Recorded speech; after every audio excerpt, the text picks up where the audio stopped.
Hello everyone, welcome to Nagpuri বার। আশা করি তোমরা সকলে ভালো আছো, আমিও ভালো আছি। দেখে নাও আজ আমি কোন রেসিপি তোমাদের সাথে শেয়ার করছি।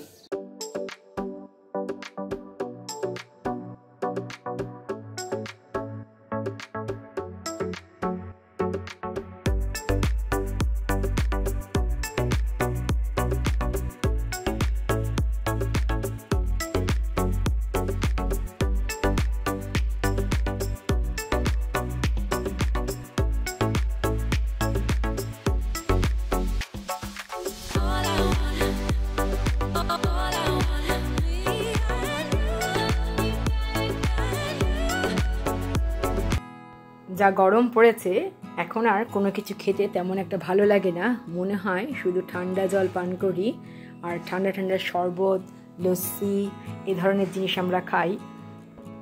আর খেতে ভালো লাগে আইসক্রিম। আজ তোমাদের সাথে আইসক্রিমের একটা রেসিপি শেয়ার করছি। এই আইসক্রিমটা আমি তৈরি করব নারকেল বা কোকোনাট দিয়ে। নারকেলের আইসক্রিম বানানোর জন্য আমি এখানে একটা গোটা নারকেল নিয়েছি। নারকেলটা আমি কুড়িয়ে নেব। ইচ্ছে করলে তোমরা নারকেলটা না কুড়িয়ে মিক্সার গ্রাইন্ডারে পেস্ট করে নিতেও পারো। নারকেলটা একটা থালার মধ্যে কুড়িয়ে নিয়েছি। এবার এই কোরানো নারকেল আমি দিয়ে দেব মিক্সার গ্রাইন্ডার জারে। ভালো করে নারকেলের জল দিয়ে ব্লেন্ড করে নেব। দিয়ে দিচ্ছি নারকেল কোরানো, তবে একবারে হবে না, আমাকে দুবারে ব্লেন্ড করে নিতে হবে। দিয়ে দিচ্ছি নারকেলের জল, দিয়ে দিচ্ছি এলাচের খোসা। এবার আমি এই সমস্ত কিছু একসাথে ব্লেন্ড করে নিচ্ছি। দেখতেই পাচ্ছ নারকেলটা ব্লেন্ড করে নিয়েছি, এইরকম হয়েছে, একদম মিহি।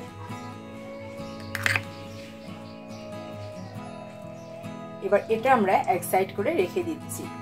একটা কড়াইতে আমি নিয়ে নিয়েছি হাফ লিটার লিকুইড দুধ। এখান থেকে 2 চামচ দুধ আমি তুলে রাখবো। এর মধ্যে আমি কর্নফ্লাওয়ার গুলে নেব।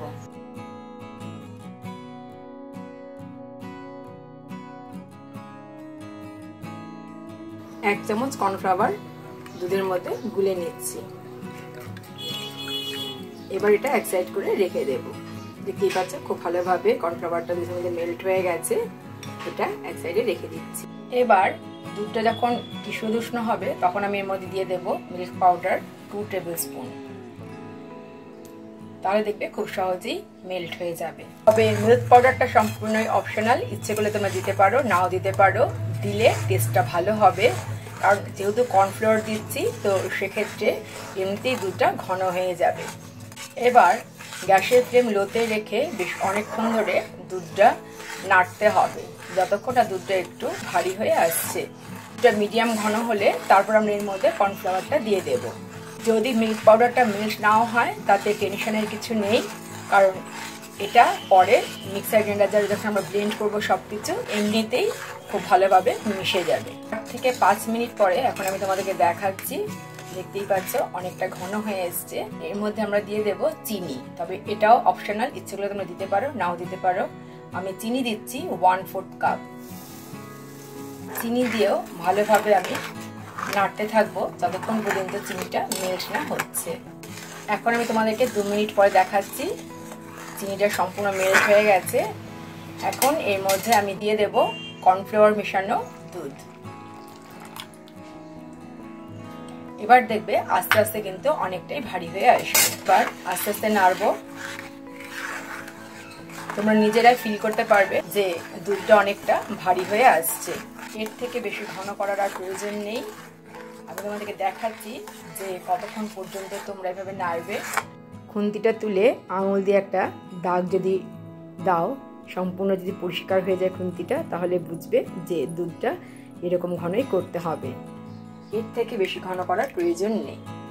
যেহেতু কোয়ান্টিটিটা বেড়ে গেছে তাই বড় একটা ব্লেন্ডিং জার নিয়ে নিয়েছি। এর মধ্যে দিয়ে দিচ্ছি ব্লেন্ড করে রাখা নারকেল, আর দিয়ে দেব ঘন করে রাখা দুধ।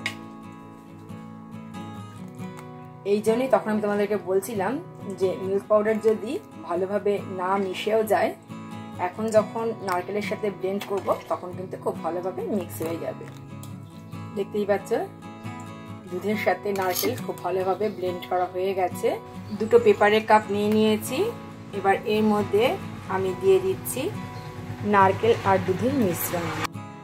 যাদের কাছে মোল্ড নেই তারা খুব সহজেই এভাবে বাড়িতে তৈরি করে নিতে পারো। এই সমস্ত জিনিস হাতের কাছেই থাকে।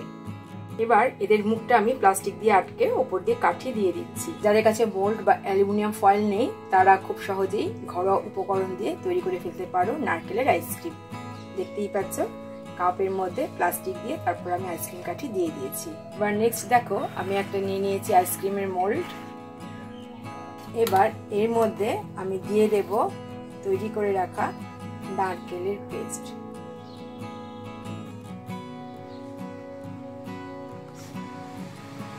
দেখতেই পাচ্ছ সবগুলো মোল্ডের মধ্যে আমি দিয়ে দিয়েছি নারকেলের পেস্ট। আর এবার তিনটের মধ্যে আমি দেব মোল্ডের স্টিক, আর বাকি তিনটের মধ্যে আমি প্লাস্টিক দিয়ে কাঠি দিয়ে দিচ্ছি। কাঠি দিয়ে তৈরি করলে কিভাবে বলতো মনে হবে যেন বাজার থেকে কিনে আনা হয়েছে। দেখতেই পাচ্ছ তিনটের মধ্যে আমি দিয়ে দিয়েছি মোল্ডেড স্টিক, আর বাকি তিনটের মধ্যে আমি দিয়ে দিয়েছি উডেন স্টিক। তো এইভাবেও কিন্তু তোমরা আইসক্রিমটা জমাতে পারো। তো সব রকম ভাবেই তোমাদেরকে দেখিয়ে দিলাম। একটা বাটি নিয়ে নিয়েছি, বাকি যেটুকু আছে একটা বাটির মধ্যে আমি জমিয়ে নেব। বাটিটাও আমি প্লাস্টিক দিয়ে কভার করে দিয়েছি। এবার এই সব কিছু আমি রেখে দিচ্ছি ডিপ ফ্রিজে 7 থেকে 8 ঘন্টার জন্য। এখন আমি তোমাদেরকে 7 ঘন্টা পরে দেখাচ্ছি। তবে কি বলতো, আইসক্রিম জমাটা নির্ভর করে ফ্রিজের উপরে। তো এক একটা ফ্রিজে কুলিং সিস্টেম এক এক রকমের। তো মোটামুটি 7 থেকে 8 ঘন্টা লাগে আইসক্রিমটা জমতে। এবার আমি আইসক্রিম ডিমোল্ড করে তোমাদেরকে দেখাচ্ছি। প্রথমে নিয়ে নিয়েছি পেপার কাপের আইসক্রিম। আমি প্লাস্টিকটা সরিয়ে দিচ্ছি, হাতে একটু রাব করে নেব। রাব করলেই দেখবে যে খুব সহজেই উঠে আসবে আইসক্রিম, কোনো রকম ঝঞ্ঝাট ছাড়াই। দেখতেই পাচ্ছ কত সুন্দর আইসক্রিম তৈরি হয়েছে। এবার যে আইসক্রিমগুলো আমি মোল্ডের মধ্যে জমতে দিয়েছিলাম সেটা আমি ডিমোল্ড করব। তার জন্য একটা কাপের মধ্যে আমি নিয়ে নিয়েছি জল, জাস্ট রুম টেম্পারেচারের জল নিয়েছি, গরম জল নয়। 1 মিনিট মতো রাখলেই দেখবে যে খুব সহজেই ডিমোল্ড হয়ে যাচ্ছে আইসক্রিম। দেখতেই পাচ্ছ কত সুন্দর, সত্যি এত ভালো লাগে কি বলবো তোমাদের, অপূর্ব।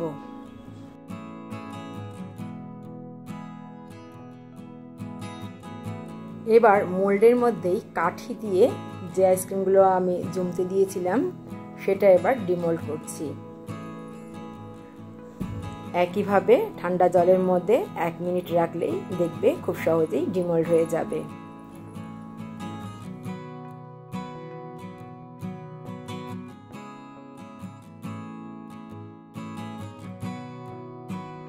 এবার আমি ডিমোল্ড করে দেখাচ্ছি। বাটিতে যে আইসক্রিমটা জমতে দিয়েছিলাম সেম প্রসেসে একটুখানি সময় জলের মধ্যে রেখে আমি একটা প্লেটের মধ্যে উল্টে দিয়েছি।